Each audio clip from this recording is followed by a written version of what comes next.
എല്ലാവർക്കും PSC ഹെൽപ്പറിൻ്റെ മറ്റൊരു വീഡിയോയിലേക്ക് സ്വാഗതം. ഇന്ന് നമ്മൾ ഡിസ്കസ് ചെയ്യുന്നത് തിരുവനന്തപുരം ജില്ലയിൽ നിലവിൽ വന്ന LGS റാങ്ക് ലിസ്റ്റിൻ്റെ നിയമന സാധ്യതകളാണ്.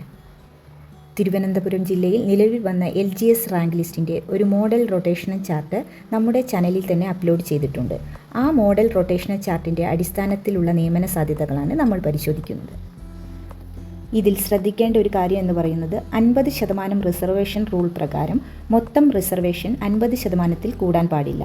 ഏതെങ്കിലും രീതിയിൽ 50%-ൽ കൂടുതൽ വന്നാൽ ആ റിസർവേഷൻ ടേൺ TPO ആക്കി മാറ്റിവെച്ച് തൊട്ടടുത്ത ഓപ്പൺ കാറ്റഗറിക്ക് അഡ്വൈസ് കൊടുക്കുന്നതാണ് പതിവ്. ആ സമയത്ത് ചെറിയ മാറ്റങ്ങൾ വരും. എന്നാൽ തൊട്ടടുത്ത അഡ്വൈസിൽ തന്നെ മാറ്റിവെച്ച TPOകൾക്ക് അഡ്വൈസ് കൊടുക്കുന്നതിനാൽ വലിയൊരു മാറ്റം വരാനും സാധ്യതയില്ല. ഈ വർഷം നിലവിൽ വന്ന തിരുവനന്തപുരം ജില്ലയുടെ LGS റാങ്ക് ലിസ്റ്റിൻ്റെ മെയിൻ പട്ടികയിൽ 1090 പേരും, സപ്ലിമെൻ്ററി ലിസ്റ്റിൽ 1087 പേരും, ഭിന്നശേഷി പട്ടികയിൽ 45 പേരടക്കം 2222 പേരുടെ ലിസ്റ്റാണ് തിരുവനന്തപുരം ജില്ലയിൽ പ്രസിദ്ധീകരിച്ചിട്ടുള്ളത്. കഴിഞ്ഞ വർഷം ഇത് 2041 പേരുടെ ലിസ്റ്റായിരുന്നു. ചെറിയൊരു ഡിഫറൻസ് മാത്രമേ വന്നിട്ടുള്ളൂ.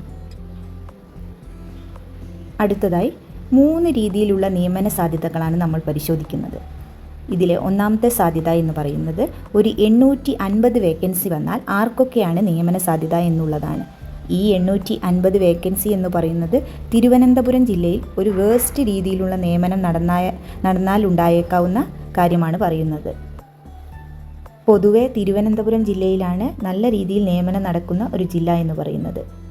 കൂടാതെ ഒഴിവുകളും കൂടുതലായി ഉണ്ടാകുന്നത് തിരുവനന്തപുരം ജില്ലയിലാണ്. എന്നാൽ ഒരു മോശം രീതിയിലുള്ള നിയമനം വന്നാൽ ആർക്കൊക്കെയാണ് സാധ്യത എന്നുള്ളതാണ് നമ്മൾ പരിശോധിക്കുന്നത്. അടുത്തത് രണ്ടാമതായി തിരുവനന്തപുരത്ത് ലാസ്റ്റ് നിയമനം നടന്നത് 1063 പേർക്കാണ്. എന്നാൽ പുതിയ റാങ്ക് ലിസ്റ്റ് വരുന്നതിൻ്റെ തലേ ദിവസം കുറച്ച് അഡ്വൈസും കൂടി പോയിട്ടുണ്ട്. അതും കൂടി കണക്കാക്കി ഒരു 1100 ഒഴിവുകൾ വന്നാൽ ആർക്കൊക്കെയാണ് നിയമന സാധ്യത എന്നുള്ളതാണ് നമ്മൾ രണ്ടാമതായി പരിശോധിക്കുന്നത്. എന്ന് വെച്ചാൽ കഴിഞ്ഞ വർഷത്തെ അതേ നിയമനം നടന്നാൽ ആർക്കൊക്കെയാണ് നിയമന സാധ്യത എന്നുള്ളതാണ് രണ്ടാമതായി നമ്മൾ പരിശോധിക്കുന്നത്.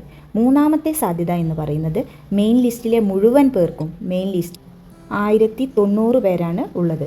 ഈ 1090 പേർക്കും നിയമനം ലഭിക്കണമെങ്കിൽ 1215 ഒഴിവുകൾ ഉണ്ടാവേണ്ടിയിരിക്കുന്നു. അങ്ങനെ മെയിൻ ലിസ്റ്റിലെ മുഴുവൻ പേർക്കും നിയമനം കിട്ടാൻ 1215 ഒഴിവുകൾ വന്നാൽ ആർക്കൊക്കെയാണ് നിയമന സാധ്യത എന്നുള്ളതും ഏതൊക്കെ കാറ്റഗറിക്കാർ, സപ്ലിമെൻ്ററി ലിസ്റ്റിൽ നിന്ന് ഏതൊക്കെ ആളുകൾക്കാണ് നിയമനം ലഭിക്കുക എന്നുള്ളതുമാണ് മൂന്നാമതായി നമ്മൾ പരിശോധിക്കുന്നത്. ഇനി കഴിഞ്ഞ റാങ്ക് ലിസ്റ്റിൻ്റെ ഡീറ്റെയിൽസ് നോക്കുകയാണെങ്കിൽ 1012 പേരാണ് മെയിൻ ലിസ്റ്റിൽ ഉൾപ്പെട്ടിരുന്നത്. റാങ്ക് ലിസ്റ്റിൽ മൊത്തത്തിൽ ഉൾപ്പെട്ടവരുടെ എണ്ണം 2041 പേരാണ്.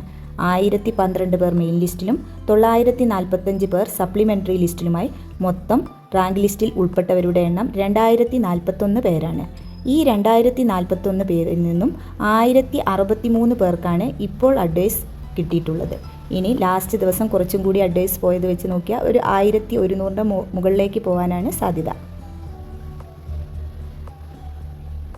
അടുത്തതായി ഒന്നാമത്തെ സാധ്യതയായ 850 ഒഴിവുകൾ വന്നാൽ ആർക്കൊക്കെയാണ് നിയമന സാധ്യത എന്നുള്ളത് നമുക്ക് പരിശോധിക്കാം. 850 ഒഴിവുകൾ വന്നാൽ ഓപ്പൺ കാറ്റഗറിയിൽ നിന്ന് 746ാമത്തെ റാങ്ക് വരെ നിയമനം ലഭിക്കും. EBDയിൽ നിന്ന് 739ാമത്തെ റാങ്കുകാരനും, മുസ്ലിം 971 റാങ്കുകാരനും, OBCയിൽ നിന്ന് 742 റാങ്കും, വിശ്വകർമ്മ 733 റാങ്കും, EWS 743 rank, LC 895 rank, Hindu Nadar 722 rank, SC 821. ഇതുവരെ നമ്മൾ പറഞ്ഞ റാങ്കുകാരൊക്കെ മെയിൻ ലിസ്റ്റാണെന്നാണ് പോയിട്ടുള്ളത്.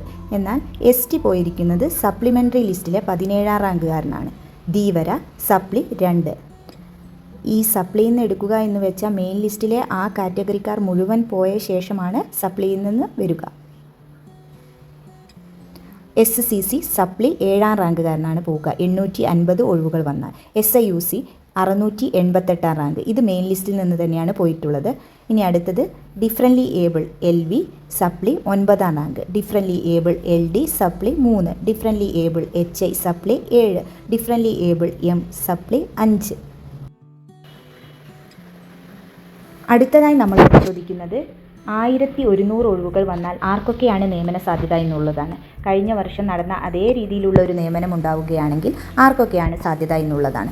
ഓപ്പൺ കാറ്റഗറിയിൽ നിന്ന് 973 റാങ്കും EBT 979, മുസ്ലിം സപ്ലി എന്നാണ് പോകുന്നത് 19 rank, OBC 983 main list, Vishwakarma 978 main list, EWS 974 main list, LC supply 4, Hindu Nadar 911 main list, SC 1042 main list, ST supply 21, Dheevara supply 4, SCC supply 9, SIUC Nadar 1024, differently able LV supply 9, differently able LD supply 5, differently able HI supply 9, differently able M supply 5.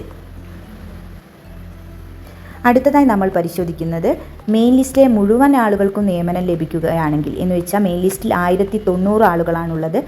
ഈ 1090 ആളുകൾക്ക് നിയമനം ലഭിക്കണമെങ്കിൽ 1215 ഒഴിവുകൾ ഉണ്ടാവേണ്ടിയിരിക്കുന്നു.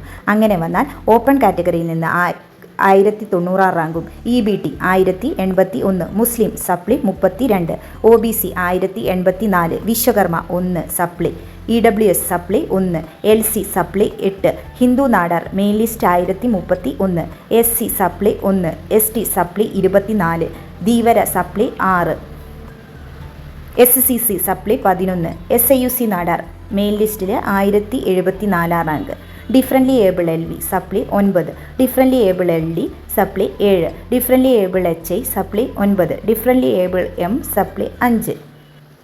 നമ്മൾ തയ്യാറാക്കിയ sample rotational ചാർട്ടിൻ്റെ അടിസ്ഥാനത്തിൽ 3 രീതിയിലുള്ള നിയമന സാധ്യതകൾ നമ്മൾ ഇപ്പോൾ പരിശോധിച്ചു. ഈ വർഷത്തെ റാങ്ക് ലിസ്റ്റിൽ ഉൾപ്പെട്ടവരെല്ലാം തന്നെ അവരവരുടെ റാങ്കുകൾ ഏത് സാധ്യതയിലാണ് വരുന്നത്, ഏതൊക്കെ സപ്ലിമെൻ്ററി ലിസ്റ്റിൽ ഉൾപ്പെട്ട ഏതൊക്കെ ആളുകൾക്കാണ് ജോലി സാധ്യത എന്നുള്ളതൊക്കെ പരിശോധിക്കുക. സപ്ലിമെൻ്ററി ലിസ്റ്റിലാണെന്ന് കരുതി പിന്തിരിഞ്ഞ് നിൽക്കാതെ തനിക്ക് ജോലി സാധ്യത ഉണ്ടോ എന്നുള്ളതൊക്കെ ഈ നിയമന സാധ്യത വെച്ച് പരിശോധിക്കുക. അടുത്തതായി തിരുവനന്തപുരം ജില്ലയുടെ LGS റാങ്ക് ലിസ്റ്റിൻ്റെ പ്രത്യേകത എന്തെന്ന് വെച്ചാൽ ഏറ്റവും കൂടുതൽ ഒഴിവുകൾ ഉണ്ടാവുന്ന ഒരു ജില്ലയാണ് തിരുവനന്തപുരം ജില്ല. കൂടാതെ ഏറ്റവും കൂടുതൽ ഒഴിവുകൾ ഉണ്ടാവുന്നത് കൊണ്ട് തന്നെ ഏറ്റവും കൂടുതൽ നിയമനങ്ങൾ നടക്കുന്ന ഒരു ജില്ല കൂടിയാണ് തിരുവനന്തപുരം ജില്ല. 14 ജില്ലകളിലായി നിലവിൽ വന്ന LGS റാങ്ക് ലിസ്റ്റിൽ ഏറ്റവും വലിയ ലിസ്റ്റ് പ്രസിദ്ധീകരിച്ച ഒരു ജില്ല കൂടിയാണ്. അതുകൊണ്ട് തന്നെ ഈ ലിസ്റ്റിൽ ഇടം നേടിയ എല്ലാവർക്കും നല്ല രീതിയിലുള്ള നിയമനത്തിന് സാധ്യതയുണ്ട്.